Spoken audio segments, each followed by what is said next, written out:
दोस्तों, आज हम अध्ययन करेंगे व्यंजनों के प्रकार के बारे में। व्यंजन क्या होते हैं? व्यंजन जो स्वरों की सहायता से बोले जाते हैं उन्हें हम व्यंजन कहते हैं। तो सबसे पहले देखेंगे हम व्यंजनों के प्रकार में। पहला है अध्ययन हेतु। अध्ययन की दृष्टि से या हम सरलता की दृष्टि से व्यंजनों को हम 3 भागों में बांटते हैं। अध्ययन हेतु, अध्ययन हेतु व्यंजनों को हम 3 भागों में बांटते हैं। सबसे पहला है वर्गीय व्यंजन। सबसे पहला प्रकार है वर्गीय, या हम इन्हीं को कहते हैं स्पर्शीय व्यंजन। स्पर्शीय व्यंजन, इनकी संख्या होती है आपकी 25। इन वर्णों की संख्या होती है आपकी 25। कौन कौन से? सबसे पहला आता है का वर्ग। का वर्ग, का वर्ग में आता है आपका का, खा, गा, घा, ग। फिर आता है चा वर्ग। चा, छा, जा, झा, या। फिर आता है टा वर्ग। टा वर्ग में आ जाए आपका टा, ठा, डा, ढा, अणा। फिर आ जाए ता वर्ग। ता वर्ग में आएगा आपका ता, था, दा, धा, न। फिर आ जाएंगे आपके पा वर्ग। पा वर्ग में आएंगे आपका पा, फा, बा, भा, म। जो ये व्यंजन होते हैं इन्हें हम कहते हैं वर्गीय व्यंजन। इन व्यंजनों को हम क्या कहते हैं? वर्गीय व्यंजन। वर्गीय, या हम इन्हीं को कहते हैं स्पर्शीय व्यंजन। क्या कहते हैं? स्पर्शीय व्यंजन। कई बार क्वेश्चन बनता है कि स्पर्शीय व्यंजनों की संख्या कितनी होती है? तो स्पर्शीय व्यंजनों की संख्या कितनी होती है? 25 होती है। तो इनको कहते हैं वर्गीय व्यंजन या स्पर्शीय व्यंजन। अगला प्रकार जो होता है, दूसरा प्रकार होता है आपका, जो दूसरे प्रकार के जो व्यंजन होते हैं जिनको हम अन्य भागों में बांटते हैं उन्हें कहते हैं हम अंतस्थ व्यंजन। अंतस्थ व्यंजन। और अंतस्थ व्यंजनों की संख्या होती है आपकी 4। अंतस्थ व्यंजनों की संख्या होती है आपकी 4। कौन कौन से? या, रा, ला और वा। अंतस्थ व्यंजनों की संख्या आपकी 4 होती है। कौन कौन सी है? या, रा, ला, वा। और या और वा, इन दोनों वर्णों को हम क्या कहते हैं? अर्धस्वर। कई बार यही भी क्वेश्चन बन जाता है कि निम्न में से अर्धस्वर कौन से हैं? तो अर्धस्वर, इन्हें अर्धस्वर भी कहा जाता है। कौन कौन से वर्णों को? या को भी और वा को भी। क्यों कहा जाता है अर्धस्वर? क्योंकि जब हम या और वा का उच्चारण करते हैं तो उस समय हमारी जो जीभ होती है वह निष्क्रिय होती है। जीभ क्या होती है? निष्क्रिय होती है। इस वजह से हम इसको अर्धस्वर भी कहते हैं। तीसरा प्रकार होता है व्यंजनों का ऊष्म व्यंजन। ऊष्म व्यंजन। ऊष्म व्यंजनों की संख्या भी आपकी 4 ही होती है और ये होते हैं आपकी सा, शा, सा और हा। ऊष्म व्यंजन 4 होते हैं। कौन कौन से? सा, श, सा और हा। वर्ग किसे कहते हैं? वर्ग तब बनता है जब उसमें 5 वर्ण हो। जब उसमें 5 वर्ण हो तब क्या बनता है? वर्ग बनता है। अब आता है अगला प्रकार,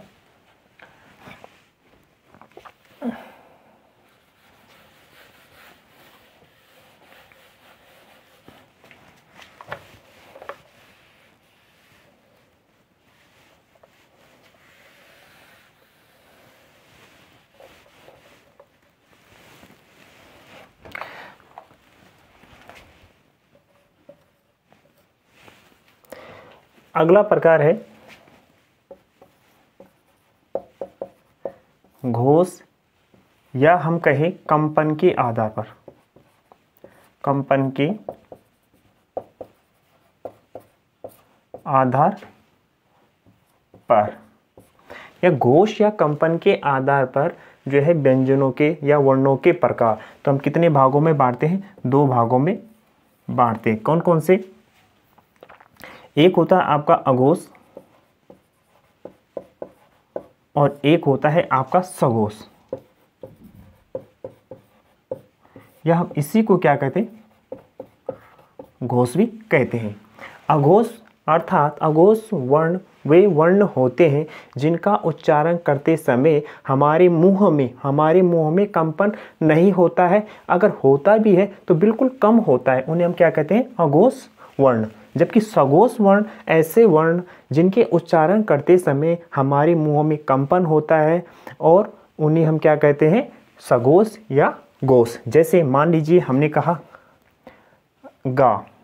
कहा गा, तो गा का जब हम उच्चारण कर रहे हैं तो ग, अगर हम गा का उच्चारण कर दें तो आप गा का उच्चारण करिए तो आपके मुंह के अंदर क्या हो रही है? ध्वनि सी गूंज रही है, ग। जबकि का उच्चारण करेंगे तो का के उच्चारण करते समय हमारे मुंह में कंपन नहीं हो रहा है, ना ही हमारे कोई मुंह के अंदर कोई ध्वनि गूंज रही है, जैसे का। और ग जैसे आपका जा में ध्वनि गूंज रही है। तो अघोष में कौन कौन से आ जाएंगे? इसको हम 1 2 3 4 5 भी लिख सकते हैं। प्रत्येक वर्ग का अघोष में आ जाएगा, प्रत्येक वर्ग का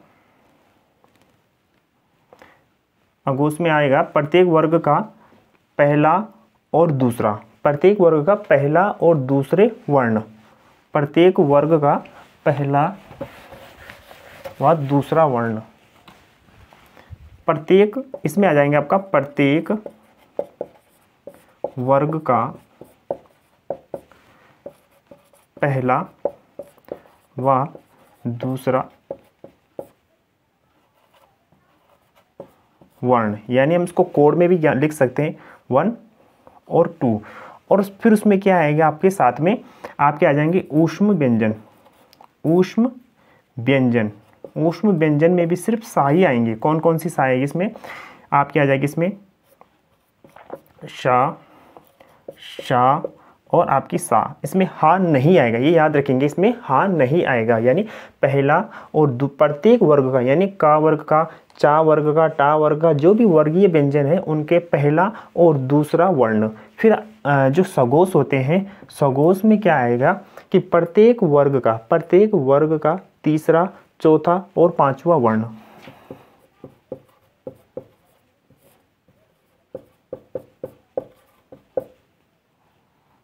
तीसरा, चौथा, पांचवा वर्ण, तीसरा, चौथा, पांचवा वर्ण। और साथ में क्या आ जाएंगे इसमें? सभी स्वर।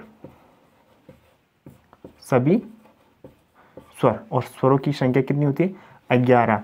और साथ में क्या आएगा? आपके जो अंतस्थ व्यंजन है, कौन से हैं? अंतस्थ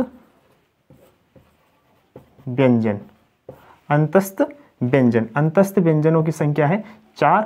और साथ में आ जाएंगे आपके या, र, ला, वा और हा।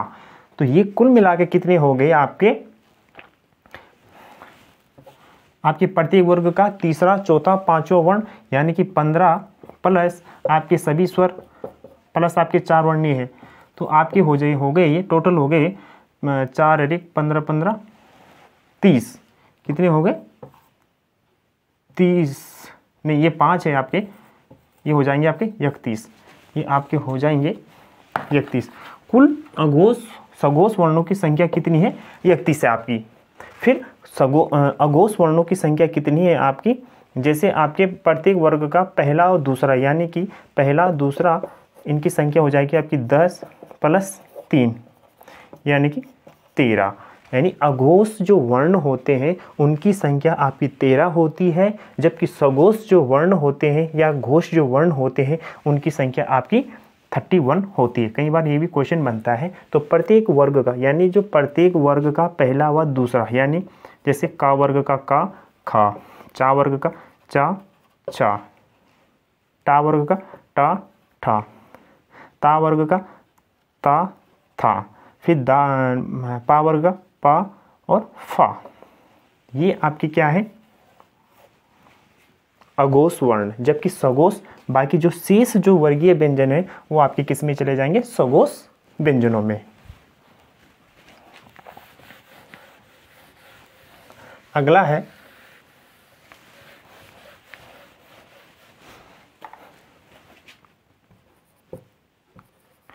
का खा गा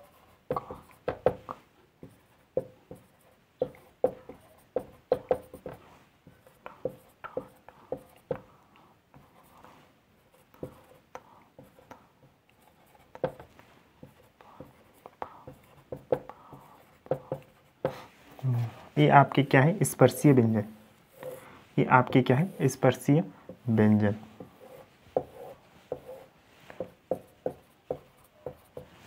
अब हम दूसरा प्रकार पढ़ेंगे, तीसरा प्रकार पढ़ेंगे प्राणवायु, या हम कह सकते हैं मुंह से बाहर निकलने वाली, मुंह से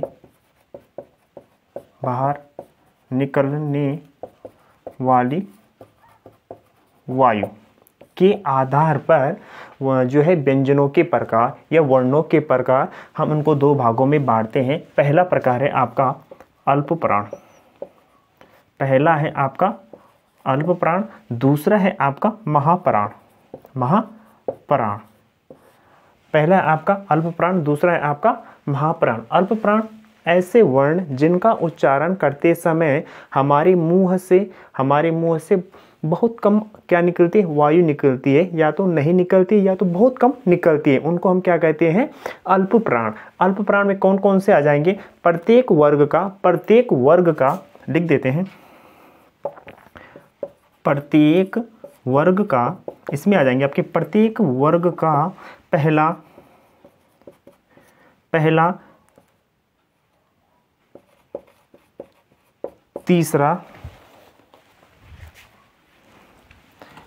तीसरा व पांचवा वर्ण। प्रत्येक वर्ग का पहला, तीसरा और पांचवा वर्ण, यानी पहला जो ये है ये क्या है आपके अल्प प्राण, फिर तीसरा, फिर पांचवा, ये क्या है आपके अल्प प्राण। अर्थात इन जो वर्णों का, इन व्यंजनों का उच्चारण करते समय हमारे मुंह से जो है ना के बराबर क्या निकलती है, वायु निकलती है। तो इसका हम कोड भी लिख सकते हैं, पहला, तीसरा और पांचवा।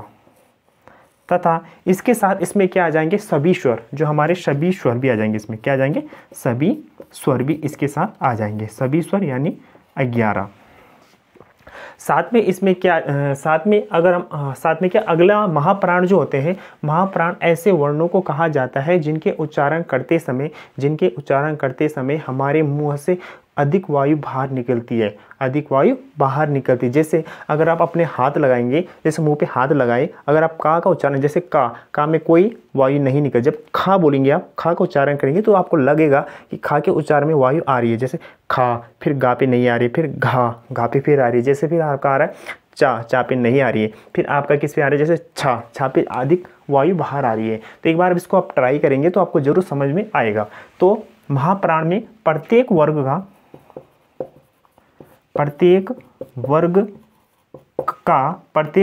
का दूसरा और चौथा वर्ण, प्रत्येक वर्ग का दूसरा और चौथा वर्ण तथा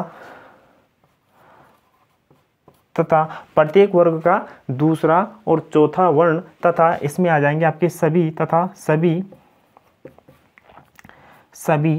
ऊष्म व्यंजन तथा इसमें सभी क्या आ जाएंगे, ऊष्म व्यंजन आ जाएंगे आपके।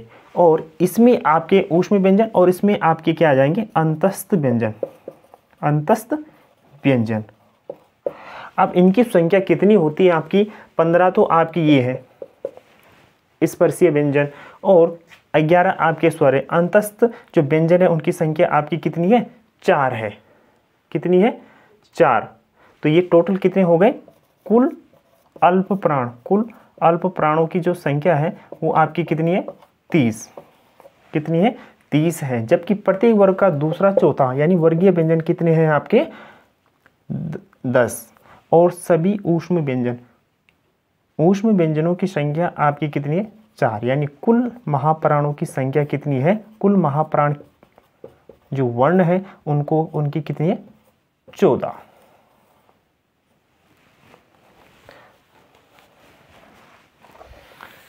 आगे पढ़ते हैं।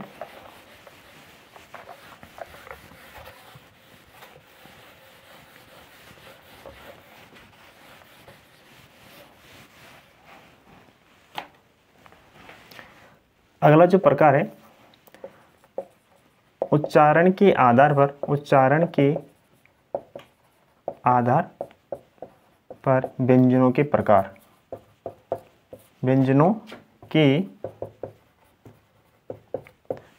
उच्चारण के आधार पर व्यंजनों के प्रकार कितने हैं? 8 प्रकार के होते हैं। उच्चारण के आधार पर व्यंजन कितने प्रकार के होंगे? 8 प्रकार के। सबसे पहला है स्पर्शी व्यंजन। स्पर्शी व्यंजन।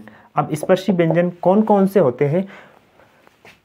का वर्ग और आपका आ जाएगा फिर टा वर्ग, फिर आपका आ जाएगा ता वर्ग, फिर आ जाएगा पा वर्ग के प्रथम 4 वर्ण। इसमें हम सिर्फ वर्गीय व्यंजनों में 4 वर्ग को छोड़ देंगे। स्पर्शी व्यंजनों में जो उच्चारण के आधार पर है उनमें हम स्पर्शी व्यंजन अर्थात का वर्ग, चा वर्ग को छोड़ देंगे, फिर टा वर्ग, फिर ता वर्ग, फिर पा वर्ग, फिर के प्रथम सिर्फ 4 वर्ण, प्रथम के 4 वर्ण। अगला है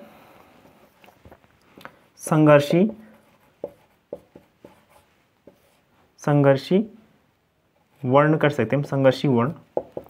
संघर्षी वर्ण अर्थात ऐसे वर्ण जिनका उच्चारण करते समय हमें संघर्ष करना पड़ता है। तो कौन कौन से? सा, फिर शा, फिर सा, फिर हा।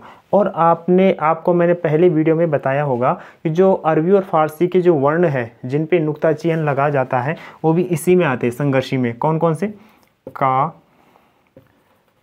खा, गा और जा और फा। अब क्या आएगा? जब हमने स्पर्शी व्यंजन पढ़ लिए, संघर्षी वर्ण पढ़ लिए, अब आ जाएगा स्पर्शी और संघर्षी को जोड़ देंगे। तो इस शब्द को जोड़ देंगे स्पर्शी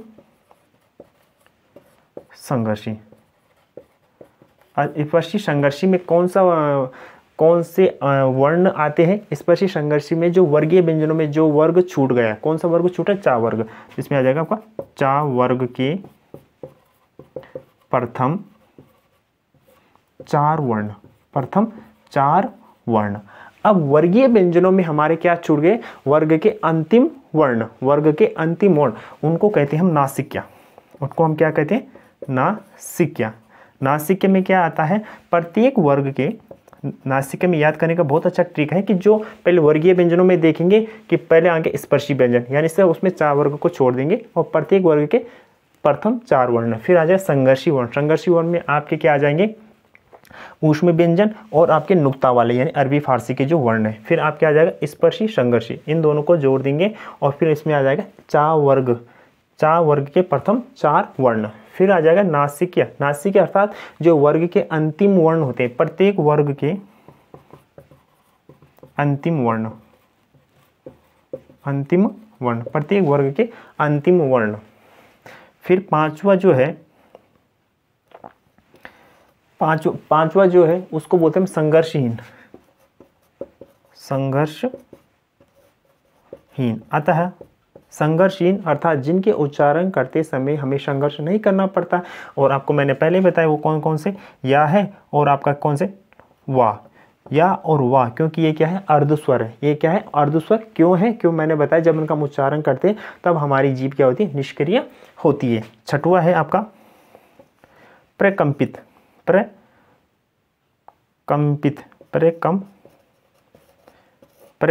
प्रकंपित में कौन सा आ जाएगा आपका? प्रकंपित में आ जाएगा रा। जबकि 7वां है आपका पार्श्विक। पार्श्विक। पार्श्विक में आपका आ जाएगा ला, और 8वां है आपका ताड़न जात। ताड़न जात हमने बताए हैं पहले भी, कौन कौन से थे, अड़ा और अढ़ा। तो इस प्रकार से हमने आज व्यंजनों के प्रकार का अध्ययन किया। उच्चारण के आधार पर व्यंजनों के 8 प्रकार होते हैं। सबसे पहला हमने देखा कि स्पर्शी व्यंजन, फिर संघर्षी वर्ण, फिर स्पर्शी संघर्षी आ जाएगा, फिर नासिक आ जाएगा, फिर संघर्षहीन अर्थात जिनके उच्चारण करते समय में संघर्ष नहीं करना पड़ता है, फिर आ जाएगा प्रकंपित, फिर आ जाएगा पार्श्विक, फिर आ जाएगा ताड़न जात।